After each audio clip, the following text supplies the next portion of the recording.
Hey my loves, so today I'm going to be telling you actually kind of a dark story time, so I don't know why I'm so energetic, but this is going to be a story time about how I caught an intruder, how I, along with other people, how we caught an intruder. And the person that I'm going to be talking about primarily in this video, the person who was with me at this point in time, now keep in mind I'm like a child when this happens, is actually Emily from my Too Fat to Be a Mermaid story time video.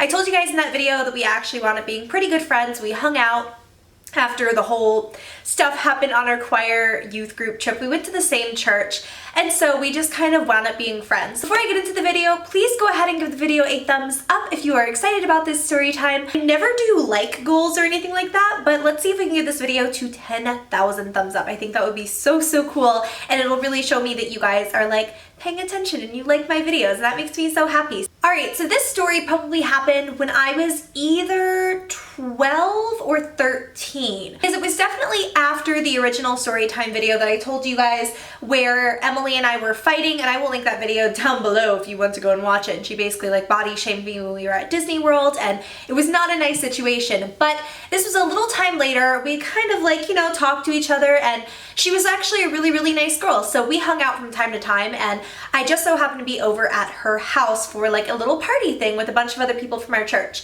So we're all hanging out, having a really good night. It's a lot of fun.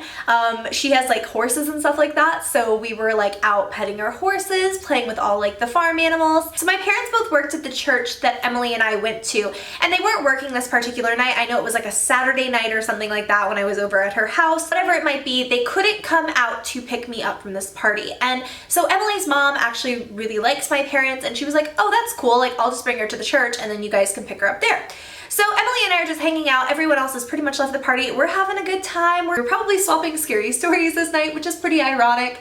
And we're just hanging out and kind of bonding and getting to know each other. And her mom puts us in the car and we pretty much take off for the church. And it's really late at night. I want to say it's like 10 or 11 p.m. I mean, it's late, it's dark. At this point in time, there was a burglar at our church. And this wasn't exactly public knowledge. You know, it wasn't like there was like a search team out for someone stealing from our church. But because my parents both worked for the church, I overheard conversations. They told me to be on my best lookout for stuff. And if I saw anyone suspicious at the church, or I saw anyone taking things, I needed to let them know. And so I knew this, but it was just in the back of my head. Like, I'm a kid and I'm not really thinking about that as we're going to the church. And we're talking in the car, we're having a good old time, and we pull up to the church, and there is a light on in the upstairs kind of area of the church. I remember we were all just kind of sitting there in the car, and at first Emily and I didn't even notice it. We're just talking. My parents aren't there yet, so we just kind of park. Mom is staring up at this window that's lit up. So Emily and I look up and we realize that a light is on in the church, and that's when a shadow kind of crosses in front of the light. Now, I will say I was convinced that our church was haunted. It's so old. A lot of stuff has happened there, and you know, it just kind of, I assumed was something paranormal and creepy. And so like I grab Emily and we're just like, oh my God, like so scared. And her mom was like, you guys wait here, I'm gonna go into the church. And I remember in that moment thinking, this is such a bad idea.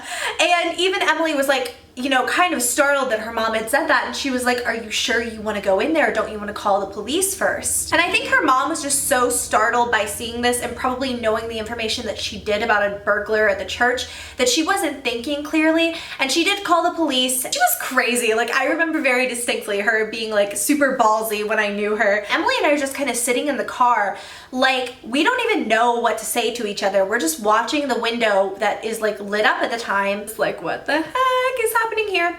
And her mom goes up to the church and starts to open the door, and it's locked. And this would mean that the person had to have a key to get into the building. Now, even though this is an older church, I know for a fact, for a hard fact, that someone would have had to have keys to get in. And this is because like my parents had forgotten their keys a couple of times and tried all the doors, you know, tried a window or two because they worked there. It wasn't like they were breaking in, but you could not get into this church without a set of keys. And in the moment, that didn't really like occur to me. Luckily, my parents were coming to the church and they had a set of keys.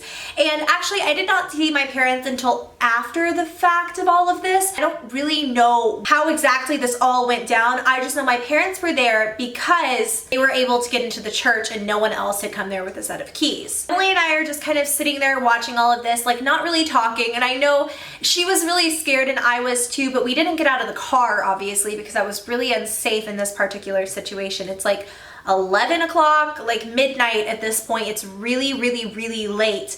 And it was not safe for us to get out of the car with an intruder, like a burglar inside of the church. And so all I know is that I saw cop cars coming around the back of the church where we were. So there's kind of like a back area with a playground and stuff. And then there's like the front of the church where most people like go in when there's like a sermon service and stuff like that. And a bunch of cop cars pulled around and there were lights on and there were sirens blaring and we were just both like so startled, and the cop kind of comes up and knocks on the window. And Emily rolls down the window and he asks if we're okay, if we've seen anything.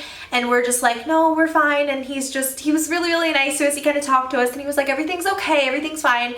It's all under control. We just wanted to make sure you guys were okay. And the next thing that I know, Emily's mom walks out of the church first and she walks straight to the car and she kind of like stands behind it, but she doesn't like get in, and we're not really sure why. I just remember her being so pale and like, she looked very, not scared, but just like shocked or surprised. Just like she looked like she had seen a ghost. And then the church doors opened up and the first person that walked out was someone that I knew. I don't want to give a lot of details about this story because I think that it's somewhat disrespectful. I come from a relatively small town, and if anyone knows details, like they could easily look it up and get the information about this family. But it was a family who also worked for the church, a lot like my mom and dad situation, where like my brother and I were helping them, you know, not so much my brother at the time, but like I was particularly helping them out and working at the church even when I was like 11, 12, 13. And I worked at the church until I was like 19. It was a very similar situation and it was a very, very sad thing. This member of this family that I'm kind of talking about that worked at the church, I had known that person for such a long time, and they had even babysat my brother and I on occasion at the church when my parents were working. And when I knew that someone was stealing for the church, this never would have come into my brain. And the saddest part is, after the fact, kind of some like, the family sort of released a statement that the family member was dealing with mental issues. I don't think that they served their time in a mental institution. I think that it was served in a prison. What they said was that they were suffering with mental issues and that the entire family was just so sorry for the trouble, and what was stolen was actually returned. And the money that was acquired from things that were stolen, like TVs were stolen, DVDs players were stolen, you know, those big ticket items, the money that was received for stealing those was like given back to the church. And so I was too young to comprehend all of this at this point in time, and I just remember being really afraid because this person looked into the car when they were coming out, because they were in handcuffs and being, you know, escorted out by police. And I remember they looked into the car and made eye contact with me, and I was scared for years after that, that eventually when they got out, like, they would know that I had witnessed this. And I don't know why that scared me so much back then, but it was like very much so a fear in my mind. And luckily, to the best of my knowledge, that person is doing a lot better right now, and the whole thing was just scary. It was really scary to see someone I knew and someone like I trusted to an extent, as much as you can, to know that they had done something so wrong and hurtful to the church. But once again, mental disorders and mental illness are no joke, and it's really scary when someone goes through something like that and they do things that they would not normally do. And I very much so have so much experience with that. And once again, I think that it's like a really scary story from when I was younger, but I don't want it to come across that like I don't understand that this person had issues mental health wise, and that they weren't sick, and you know, that they didn't need help. And I do hope that they got that help. It's really sad right after they got out, they got into a lot more legal trouble that has nothing to do with me, and it's not an experience that I have. But that was my story. We literally went to the church at midnight and we caught the burglar. We caught the intruder walking into the church, and it was really, really, really scary. So I hope that this was somewhat interesting, and I hope you guys aren't mad at me for keeping a lot of details private. But once again, I want to remain respectful as much as I can to the family. It was just such a scary situation when I was younger, and when I couldn't comprehend what was happening, all I knew was that someone who had babysat me was literally stealing from our church, and it was like I was right there. It was just very, very scary. But luckily no one got hurt. My parents came around and got me and took me to their car after the person was like safely in the back of the cop car. We went home and we talked about it, and I wound up getting counseling about it because it really, really freaked me out and gave me nightmares.